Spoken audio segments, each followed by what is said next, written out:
So hello everyone. Today I am going to start a very important topic of climatology या geography का climatology का मैं एक बहुत ही इंपॉर्टेंट टॉपिक स्टार्ट करने जा रहा हूं जो कि है एटमॉस्फेरिक प्रेशर। एटमॉस्फेरिक प्रेशर ऐसा टॉपिक है जिससे पूरी क्लाइमेटोलॉजी रेगुलेट होती है। पॉइंट यही है कि जब एटमॉस्फेरिक प्रेशर का डिफरेंस एग्जिस्ट करता है हमारी सरफेस पे तो उसके कारण से विंड का मूवमेंट होता है। So when there is pressure gradient over the surface of the earth that causes air to move from one place to another place, that is called as wind. तो movement air का जो होता है वही wind होता है और उसी विंड के कारण से आप देखोगे हमारे एटमॉस्फेयर में हीट जो होती है वो एक जगह से दूसरी जगह पर सर्कुलेट होती है और पूरा एटमॉस्फेरिक प्रेशर रन होता है। The wind causes various type of movements, various type of climatic disturbances. तो आप देख सकते हो अलग अलग जगह पर अलग अलग तरीके की विंड्स चलती हैं। ग्लोबल विंड्स होती हैं, सीजनल विंड्स होते हैं, लोकल विंड्स होते हैं और सारे विंड चलते हैं एटमॉस्फेरिक प्रेशर के कारण से। और ये अलग अलग तरीके के डिस्टर्बेंसेस जैसे आप देखोगे, आप ज्योग्राफी में पढ़ते हो टेम्परेट साइक्लोन्स, ट्रॉपिकल साइक्लोन्स, तो ये सब जो होता है वो विंड के कारण से होता है। तो विंड बहुत ही इंपॉर्टेंट चैप्टर है, but wind can not be understood without understanding atmospheric pressure. तो आइए आज हम देखते हैं कि एटमॉस्फेरिक प्रेशर क्या होता है। अब आप यहाँ पर देख सकते हैं एटमॉस्फेरिक प्रेशर, जिसको हिंदी में वायुमंडलीय दबाव भी बोला जाता है। What is atmospheric pressure? It is actually the force exerted on the surface by the air above it as gravity pulls it to the earth। ठीक है, मतलब अगर मैं हिंदी में कहूं, यहाँ पर लिखा भी हुआ है आप देख सकते हैं, वायुमंडलीय दबाव पृथ्वी के वायुमंडल में किसी सतह की एक इकाई पर उसके ऊपर की हवा के द्वारा लगाया गया बल है।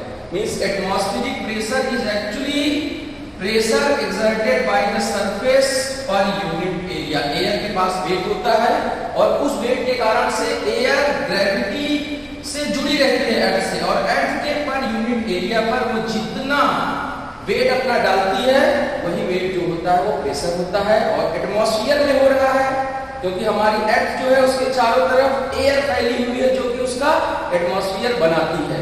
और भी बहुत सी सारी चीजें हैं, खाली ऐसा नहीं है कि only air is present there. तो वैसा जब इसके ऊपर वेट लगता है एयर के द्वारा तो उसी को ही प्रेशर बोला जाता है। Okay, so the force exerted on the surface, जो बल लग रहा है वही कुल मिलाकर के एटमॉस्फेरिक प्रेशर होता है। हमेशा आप देखोगे, जैसे मैं आपको एक एग्जांपल बताऊं, ये ग्राउंड सरफेस है, ऊपर से एयर जब भी नीचे की तरफ सिंक करती है आप जनरली ये देखोगे the place experiences high pressure, because जब एयर सिंक होगी तो नीचे की सरफेस पे ज्यादा प्रेशर डालेगी, वो बनती है हाई प्रेशर जोन। ये सारी चीजें हम देखेंगे, अर्थ पर बहुत सारी प्रेशर जोन्स हैं, प्रेशर बेल्ट्स हैं, उनके बारे में हम बात करेंगे। बट उसके पहले कुछ बेसिक इंफॉर्मेशन है जिनको देखना हमारे लिए बहुत ही ज्यादा इंपॉर्टेंट है। Okay, so friends, you can see here basic unit of pressure, atmospheric pressure is pascal, that is also known as millibar. तो मिलीबार और पास्कल जो है ये प्रेशर की बेसिक यूनिट है। Atmospheric pressure is maximum at the sea level, which is 1013 millibar. Means the sea surfaces on the earth. Sea surfaces means where water is filled is considered 0 meter. उनको 0 metre माना जाता है। 0 metre का मतलब ये है ये एक नॉर्मल हाइट हुई, इसके नीचे डेप्थ होगी, इसके ऊपर हाइट होगी। तो ये जो 0 मीटर होती है सी सरफेसेस होती हैं, जो एटमॉस्फेरिक प्रेशर होता है वो वहां पर मैक्सिमम होता है एंड दैट इज 1013 मिलीबार। इसको याद रखना है, कई बार आपसे ये पूछा जा सकता है। ओके, अब इसके बाद बात करते हैं आइसोबार्स क्या होती हैं। आपने बहुत बार देखा होगा कि बहुत सारी लाइंस ड्रॉ होती हैं अलग अलग पैटर्न में इस तरीके की, जब आप कहेंगे क्लाइमेटिक पैटर्न वगैरह की स्टडी करते हैं और ऐसे कुछ वैल्यूज लिखी होती हैं, 1000 मिलीबार, 1002 मिलीबार और समथिंग 1004 मिलीबार। अब आप सोचते होंगे कि ये वैल्यूज क्या है और ये लाइंस क्या है। एक्चुअली ये लाइंस जो होती है ना, इन्हीं को ही आइसोबार कहा जाता है। Isobars are the lines that join areas of equal pressure, वो प्लेसेस की सरफेस पर जहां एटमॉस्फेरिक प्रेशर एक बराबर होता है उनको आइसोबार बोला जाता है। आप यहां पर देख सकते हैं, जैसे मैंने लिखा 1000 millibar means this line is passing from different places and any place from where this line is passing has 1000 millibar। वहां पर हर जगह पर कहीं पर भी आप प्रेशर की वैल्यू देखोगे तो वो कितने मिलीबार होगी, 1000 मिलीबार होगी। तो ऐसी लाइंस को मिलीबार आइसोबार कहा जाता है। मिलीबार वैल्यू है तो 1000 मिलीबार यहां पर लिखा हुआ, मिलीबार उसका यूनिट है। ओके, तो आइसोबार्स समान वर्गाकार वाले स्तंभों को मिलाकर खींची जाने वाली रेखाएं हैं। इनको हिंदी में कई बार समदाब रेखा भी कहा जाता है। तो आगे देखते हैं, अब बात करते हैं एटमॉस्फेरिक प्रेशर जो होता है उसको मेजर कहां पर किया जाता है। तो एक्चुअली एक इंस्ट्रूमेंट है जिसका नाम है barometer. So atmospheric pressure is measured on barometer. Friends, you can see here, यहां पर लिखा हुआ है कि एटमॉस्फेरिक प्रेशर मेजर किस पे किया जाता है, बैरोमीटर पर। इट इज वेरी इंपॉर्टेंट, इस नाम को याद रखना है। अब उसके बाद एक जो बहुत इंपॉर्टेंट इंफॉर्मेशन है, this information is very important because it is actually telling correlationship between temperature and pressure. तापमान जो है टेम्परेचर और उसके साथ दाब जो है प्रेशर, उसके बीच में ये कह रहा है कि एक इनवर्स रिलेशनशिप होता है, मतलब एक व्युत्क्रमानुपाती संबंध होता है। Means pressure is always inversely proportional to temperature. ठीक है, ये बताने की कोशिश कर रहा है कि वो प्लेसेस जहां पर हाई टेम्परेचर कंडीशंस होंगी, there will always be low pressure conditions on those places. उन जगहों पर हमेशा जो प्रेशर की कंडीशन होगी वो कैसी होगी, वो लो प्रेशर कंडीशन होगी। तो अभी आपको जब मैं प्रेशर बेल्ट्स बताऊंगा जो कि हमारे वर्ल्ड में एग्जिस्ट करती है, बहुत सारी प्रेशर बेल्ट्स हैं, तब आप समझोगे कि एक्चुअली जो है वो वहां पर किस तरीके से प्रेशर बेल्ट्स बन रही हैं, क्योंकि कहीं पर टेम्परेचर कम है, कहीं पर ज्यादा है। आप समझ सकते हैं the polar regions of the earth receives low solar insolation. जो ध्रुवीय क्षेत्र है उनको कम सूर्य की ऊर्जा मिलती है, सोलर एनर्जी मिलती है, तो वो लो टेम्परेचर जोन्स हैं।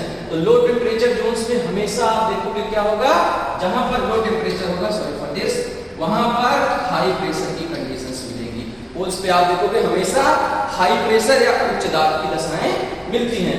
ऐसे ही इक्वेटोरियल रीजन्स जो हैं, equatorial regions are warm regions that receives maximum solar insolation. सबसे ज्यादा जो गर्मी होती है, सबसे ज्यादा जो वर्टिकल सनरेज मिलती हैं सबसे ज्यादा टाइम के लिए, वो इक्वेटोरियल रीजन्स में मिलती हैं।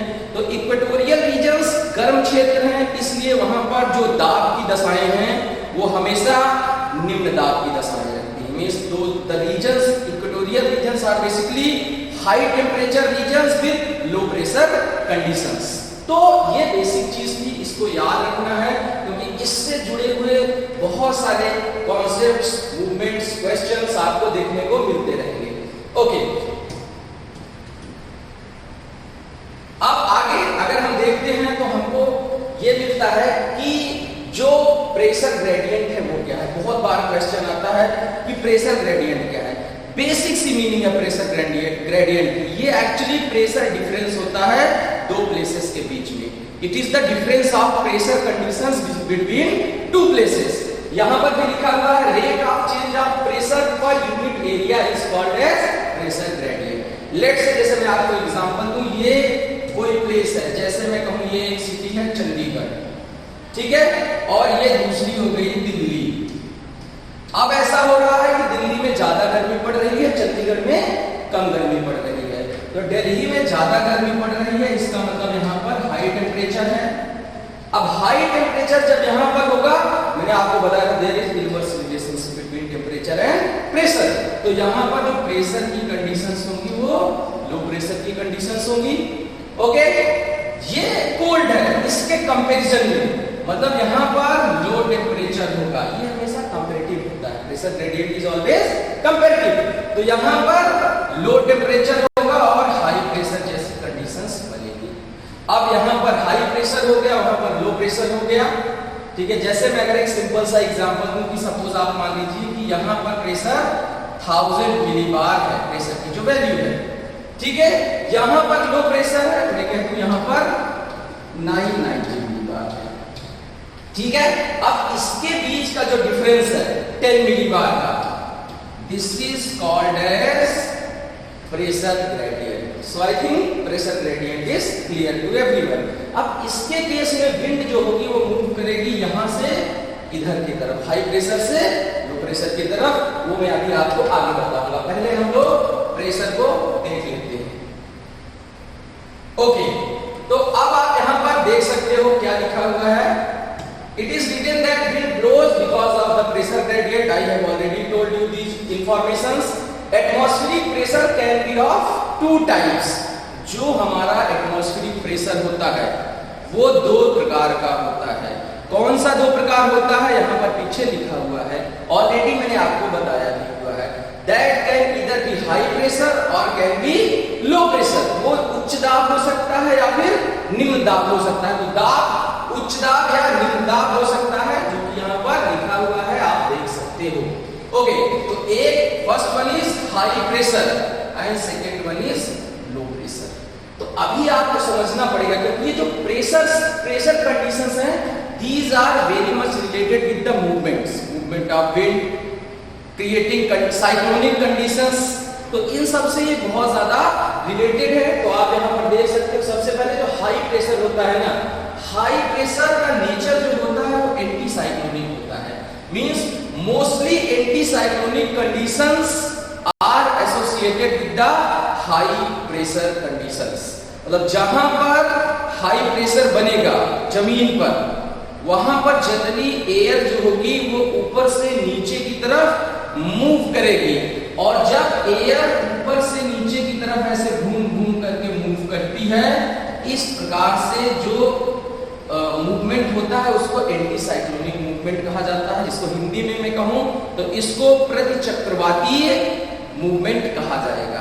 तो अब आप समझ सकते हैं कि हाई प्रेशर मतलब एयर का ऊपर से नीचे की तरफ सिंक होना, सरफेस पर प्रेशर एक्सर्ट करना, और ये जो प्रेशर एक्सर्ट कर रही है यही हो गया हाई प्रेशर। यहाँ पर हाई प्रेशर जोन बनेगी और इस कंडीशन को एंटी साइक्लोनिक या प्रतिचक्रवातीय दशा कहा जाएगा।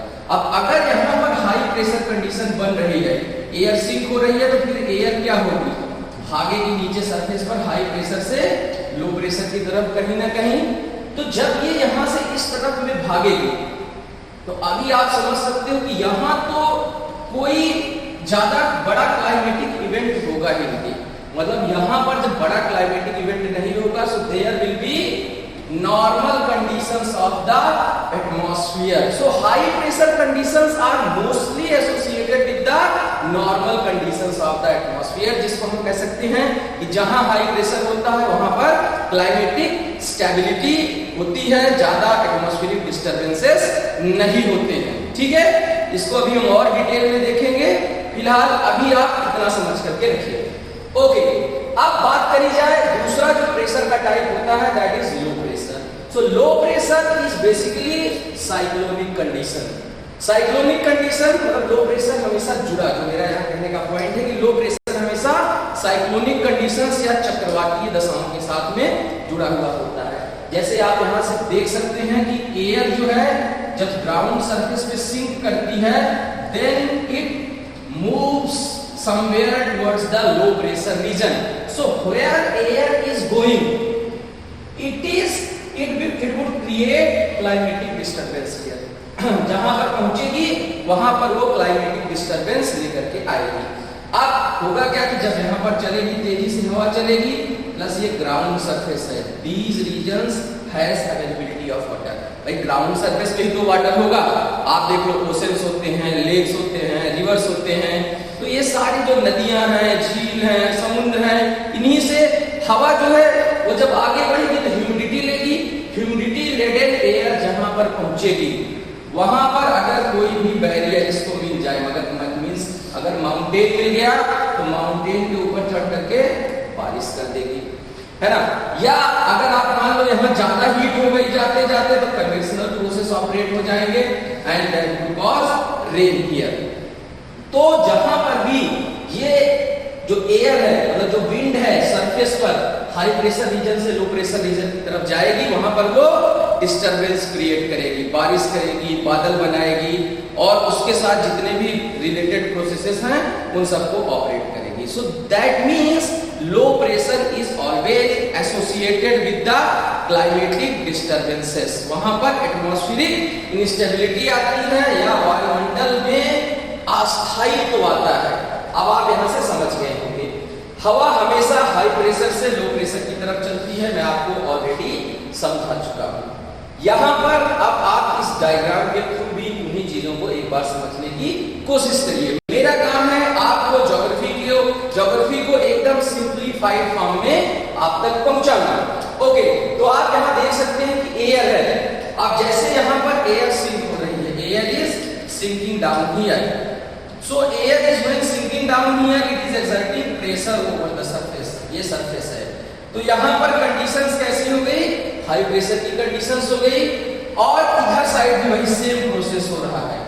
हवा हमेशा एक साइकिल, मतलब ज्यादातर एयर का मूवमेंट जब होता है, जब विंड्स चलती हैं, so winds always move in a cyclic form, एक कोशिका बना करके चलती है। चाहे वो कोशिका बड़ी हो सकती है जो कि ग्लोबल विंड्स के साथ होता है, या वो सेल जो हो सकती है वो छोटी हो सकती है जो कि लोकल विंड्स के साथ में होता है। बट हमेशा एयर का मूवमेंट होगा वो सेलुलर फॉर्म में होता है, सेल बना करके होता है। सेल बनाने का मतलब एक जगह से जब वो बैठेगी तो दूसरी जगह से वो उठेगी और ऐसे हमेशा प्रेशर डिफरेंसेस क्रिएट होते रहेंगे और एयर साइक्लिक फॉर्म में या सेलुलर फॉर्म में मूव करती रहेगी। तो जैसे मैंने आपको बताया यहाँ पर एयर सिंक हुई, हाई प्रेशर की कंडीशंस आ गई। अब कहीं पर लो प्रेशर की कंडीशंस उसके आसपास रहेंगी। So wherever low conditions are there, air from high pressure region starts moving towards these low pressure region। यहां से हवा भागती है और विंड के फॉर्म में movement of air is called as wind. यहां पहुंचती है, जब यहां पर पहुंचेगी, पहुंचने के बाद फिर लो प्रेशर रीजन से जनरली ऐसा होता है कि एयर किसी न किसी कारण से क्या होगी, ऊपर से राइज होगी। ज्यादातर ये उन रीजन से होता है जैसे हीटिंग होती है, लो प्रेशर रीजन में जनरली हीटिंग होती है। हीटिंग होने से एयर जो होती है वो लाइट हो जाती है, हवा हल्की हो जाती है और ऐसे फैल करके ऊपर की तरफ उठती है। तो जब एयर हीट होने के कारण से नीचे से हल्की होकर के ऊपर उठती है तो ट्रांसफर जो हीट का होता है नीचे से ऊपर, इस प्रोसेस को कन्वेक्शनल प्रोसेस या संवहनीय प्रक्रम कहा जाता है। यहाँ पर लो प्रेशर रीजन में वही होता है, जब हवा सिंपल सा आप ऐसे समझिए नीचे से ऊपर उठ जाती है तो यहाँ पर जो प्रेशर है, क्योंकि प्रेशर ऊपर से नीचे आ रही तभी हो रहा है, यहाँ पर प्रेशर बनेगा नहीं। यहाँ नीचे से ऊपर उठेगी तो यहाँ ऑलरेडी लो प्रेशर की कंडीशंस एग्जिस्ट करने लगेंगी और जैसे जैसे ये ऊपर जाएंगी वैसे वैसे आपने पढ़ा होगा नॉर्मल लैप्स रेट, नहीं पढ़ा होगा मैं आपको पढ़ाऊंगा। तो नॉर्मल लैप्स रेट का मतलब है कि along with the height temperature reduces in the atmosphere। Height के साथ में टेम्परेचर कम होता है, तापमान कम होता है और जो कम होने का रेट है वो है अराउंड 6.5 डिग्री सेंटीग्रेड पर किलोमीटर। ऐसे इस रेट से टेम्परेचर डिक्लाइन होता है। तो ये जो rate of decline of temperature है नीचे से ऊपर की तरफ, इसी को ही नॉर्मल लैप्स रेट बोला जाता है और धीरे धीरे इसी डिक्लाइन के कारण से एयर ठंडी हो जाएगी। जब यहाँ पर ये कूल हो जाएगी एयर, तो कूल होने के बाद फिर ये भागती है बाहर की तरफ, भारी हो जाती है। ठंडी होने के बाद फिर ये कहीं ना कहीं बैठने की कोशिश करेगी और इसी क्रम में in this movement when it tries to descend down somewhere, wherever it descends down again increases the pressure over the surface। जब ये बैठेगी जहां पर वहां क्या करेगी, प्रेशर बढ़ा देगी सरफेस पर। तो इस प्रकार ये यहां से उठी, नीचे लो प्रेशर कंडीशन हो गई, उठने के बाद ये कहीं जा रही है जहां सिंक हो रही है, हाई प्रेशर कंडीशंस हो जा रही है and because of high pressure conditions air again moves towards the low pressure reason. हवा फिर से मूव करेगी विंड के फॉर्म में लो प्रेशर रीजन की तरफ। तो इस तरीके से एयर जो होती है इसका मूवमेंट होता है एटमॉस्फेयर में ग्लोबली। तो आई थिंक अभी आपको समझ में और क्लियरली आ गया होगा कि लो प्रेशर कैसे क्रिएट होता है और हाई प्रेशर कैसे क्रिएट होता है और इसी के बेसिस पे हम देख सकते हैं there are different pressure belts existing over the surface. हमारी जो अर्थ है, हमारी जो पृथ्वी है, उसके अलग अलग पार्ट में अलग अलग तरीके की प्रेशर बेल्ट्स हैं। टोटल मिलाकर के हमारी सरफेस पर अराउंड आप देख सकते हैं 7 प्रेशर बेल्ट्स आपको देखने को मिलेंगी, यहां पर बनी हुई है। आप देख सकते हो सबसे ऊपर है polar high pressure belt, after that sub polar low pressure belt, then mid latitudinal high pressure belt, या इसी को कभी कभी टेम्परेट या सब ट्रॉपिकल हाई प्रेशर बेल्ट भी बोल दिया जाता है। ओके, फिर यहाँ पर आप देख सकते हो it is equatorial low pressure belt. It is very important, there are many questions that are asked related to this belt. ठीक है, okay.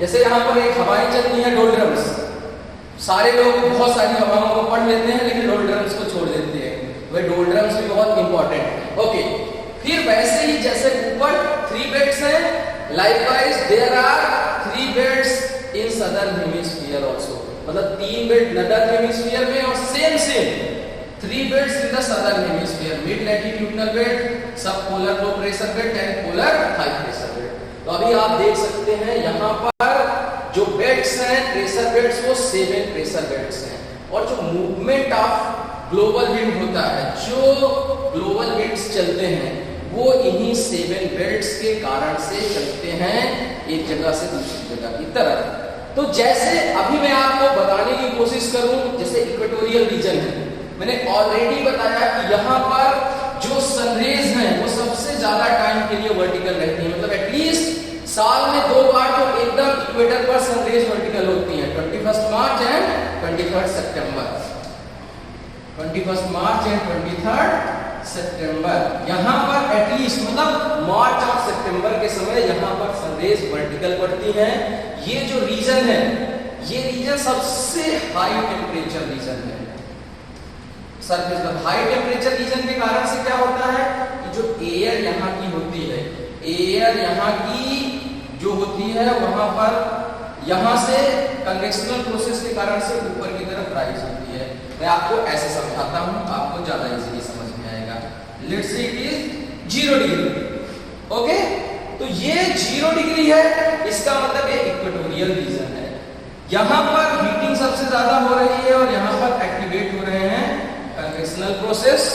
So because of the convectional processes, air is rising. यहाँ से हवा बहुत तेजी से उठ के ऊपर की तरफ जाएगी। अब ऊपर की तरफ जब ये उठ करके जाएगी तो यहाँ लो प्रेशर कंडीशंस होंगी, बट यहाँ पर आप ऐसा एक्सपीरियंस करोगे कि हाई प्रेशर टाइप की कंडीशन बन जाएगी। अब जब एयर गई यहाँ पर कन्वेक्शनल प्रोसेस में, क्लाउड का फॉर्मेशन हुआ, यहाँ पर हो जाएगी बारिश। एयर ऊपर जाने के साथ कोल्ड हो जाएगी, तो हवा जब ठंडी हो जाएगी तो हवा भागने की कोशिश करती है बाहर की तरफ। ओके, तो अब यहाँ पर जैसे मैं आपको बताऊं, जैसे आप मान के चलिए ये 23.5 वाला रीजन है, मतलब ये जो रीजन है वो ट्रॉपिक ऑफ कैंसर वाला रीजन है, और वहीं पर 35 डिग्री। वैसे ही आप इधर सोचिए कि 55 to 65, और ये हो गया 90 degrees polar region. So normally this is actually indicating conditions of northern hemisphere. मैं northern hemisphere के बारे में बता रहा हूँ, similar conditions आपको southern hemisphere के साथ भी मिल जाएंगी। तो एयर यहाँ से राइज हो रही है, राइज होने के बाद 35 से 23 के पास एयर क्या होती है, सिंक होती है। Air sinks here. So when air sinks here, यहाँ पर आपको कैसी कंडीशन मिलेगी, यहाँ पर आपको हाई प्रेशर कंडीशंस मिलेगी।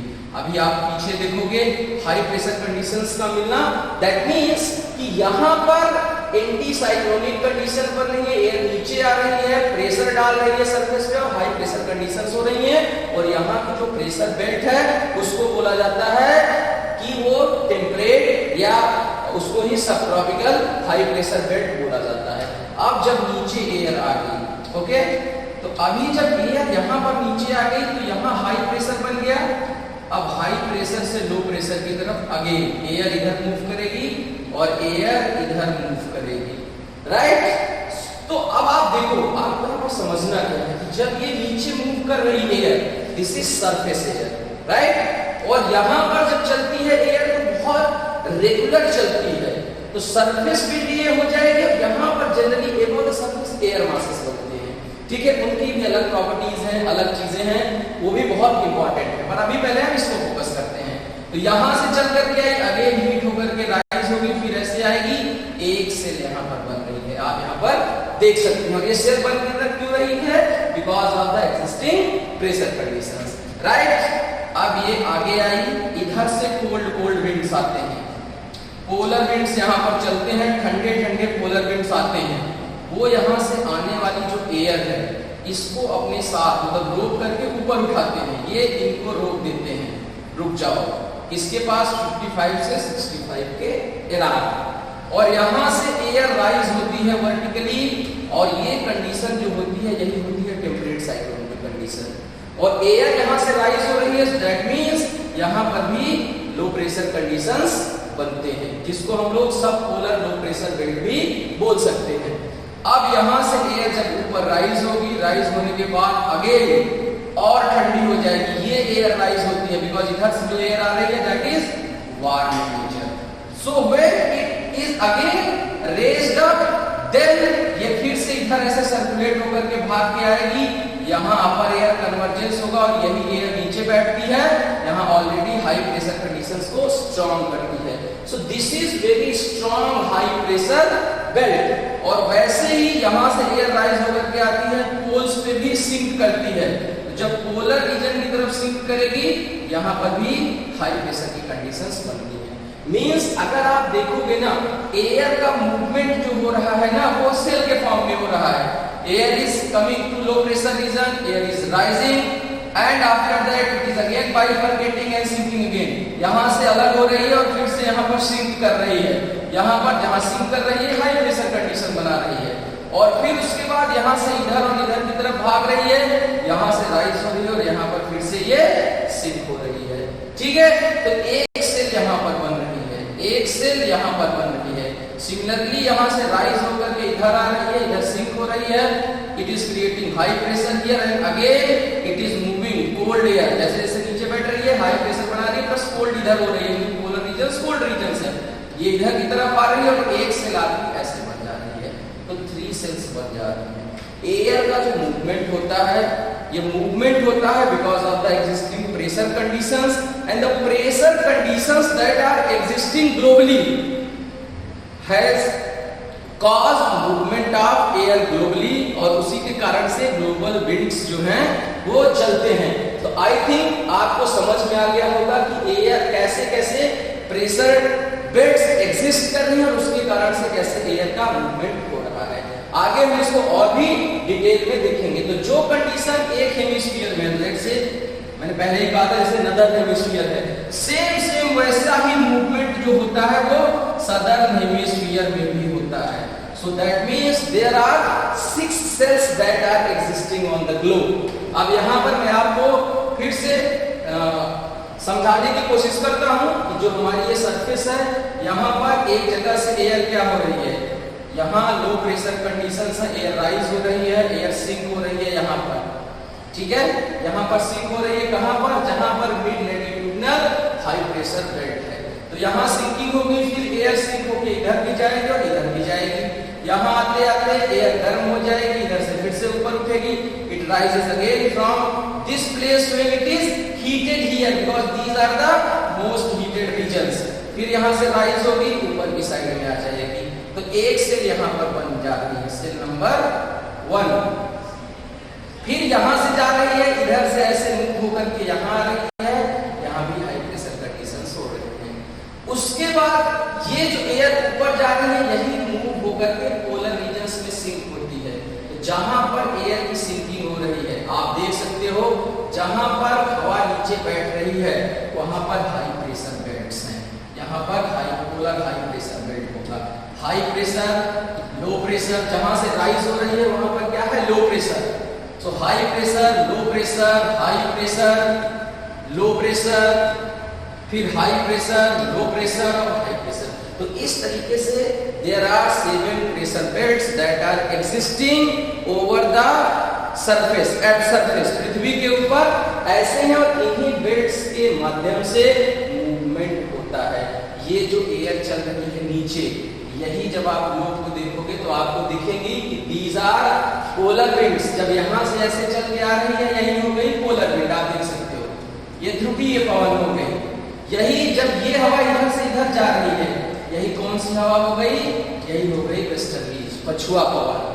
और ये जो यहाँ से चल के ऐसे आ रही है और यहाँ राइज हो रही है, यही आपकी हो गई ट्रेड विंड्स। तो ऐसे प्रेशर बेल्ट्स के एग्जिस्ट करने के कारण से ही बहुत सारी जो ग्लोबल विंड्स हैं वो चलती हैं। तो मैंने यहाँ आपको प्रेशर कंडीशंस, प्रेशर बेल्ट्स, उसके साथ साथ में एयर कैसे राइज होती है, what is the impact of pressure belts on the surface, और कौन कौन से टाइप के प्रेशर होते हैं, ये आपको मैंने डिटेल में समझा दिया है। I think this is enough for today. Will move to another topic which is wind in next classes. Thank you so much.